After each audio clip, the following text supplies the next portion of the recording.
Greetings ladies and mental genets, Rank 10 Yu-Gi-Oh! With another Ranking 10 video, today's topic being Synchro monsters, my personal favorite monster category. I understand if you might be thinking otherwise, considering that Rank 10 trains are my favorite archetype, but we'll talk about that some other time. Today our focus will be set on ranking the top 10 non-generic Synchro monsters in order this time. Non-generic means any Synchro monster whose Synchro summoning condition isn't just any monster plus any tuner. So let's kick it off with number 10, where we have XX Saber Gothams and Hot Red Dragon Archfiend Abyss in a shared spot. Now you might be asking, but rank 10, what the fuck is wrong with you? These cards aren't similar at all. And yeah, you would be right, but I just had no idea where else to put Abyss, since I really feel he deserves to be on this list. It's a pseudo Quasar that can be brought out with any Dark Dragon Synchro monster and one tuner, making it very viable to summon in decks like Synchro Zombies or dedicated Red Dragon Archfiend decks. This is my personal favorite evolution of Red Dragon Archfiend and pretty much the first monster I tried to go into when playing a deck that can summon it.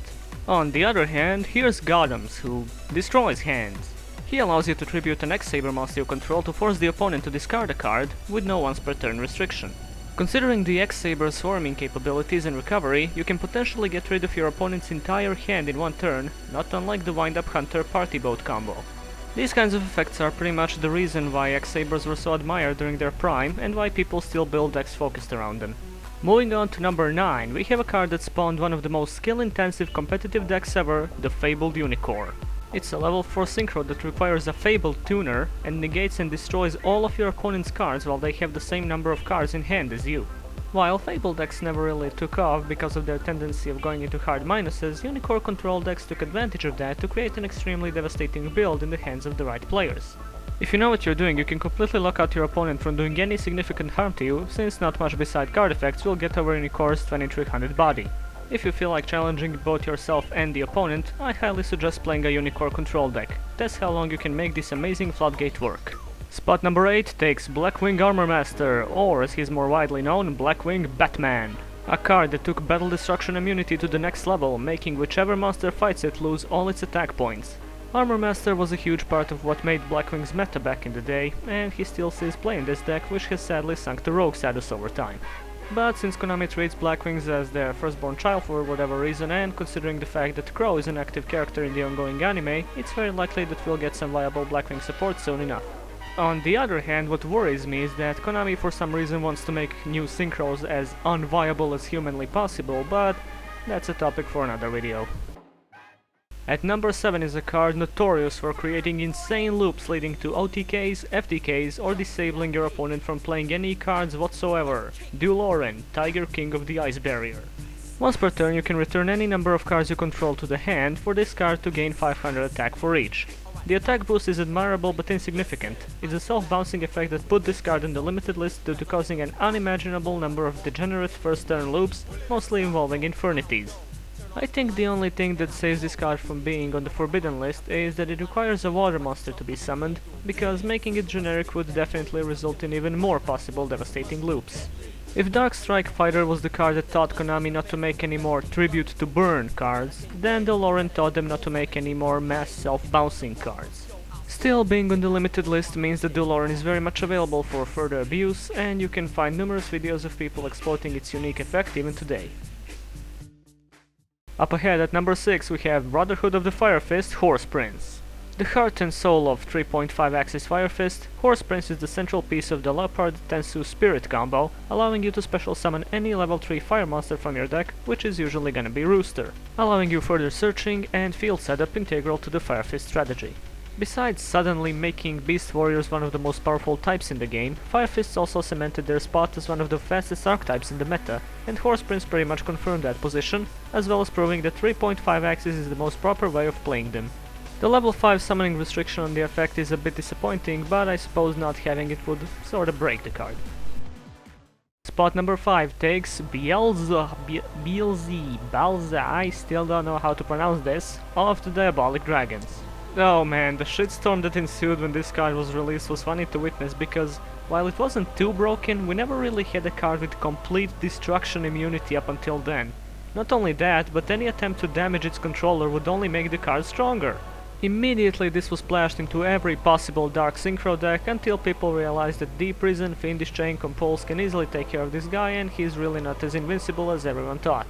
However, it's still an admirably strong synchro monster, and its combo with Scrap Dragon pretty much allows you to destroy one card per turn for no cost, and it gave Synchro Infernity a stronger push it sorta needed back then. Which is ironic because 2014, when this card was released, saw Xyz Infernity as the world champion.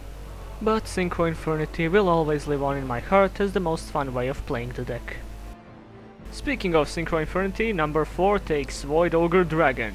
Once per turn, while you have no cards in your hand, this guy can negate any spell or trap card your opponent activates. Void Ogre Dragon, in tandem with the aforementioned Bills and Scrap Dragon, made for a terrifying force to face on the first turn. Since Infernity tends to go, "Look ma, no hands!" Void Ogre Dragon found his place perfectly among the dark tuners of the deck. Castell wasn't exactly a thing back then, thank god, so preventing your opponent from spot removal usually meant stopping their spells and traps, and Void Ogre did it very well. And yeah, true, he came out 2 grand years before Bills, but it's the combo of the two cards that really made Dark Synchro decks memorable. As we slowly approach the end, we reach number 3, which is taken by Michael the Arc Lightsworn. Lightsworns have existed ever since the ancient set that appeared even before the advent of Synchros, that being Light of Destruction, and it took them 6 years to get tuners in the Synchro, but the waiting paid off since Raiden and Minerva offered Lightsworns an easy way of bringing out Michael, who could banish any card on the field at the cost of 1000 life points. Considering the 2600 body, he was also a decent beater, could recycle cards and restore life points when destroyed, and of course milled as hard as a Lightsworn should mill. The fact that the tuners and Michael appeared in a structure deck started the trend of structure decks being more than just novelty collector items and actually offered the meta new toys to play with. At number 2 and 2.5 we have Naturia Beast and Barkion.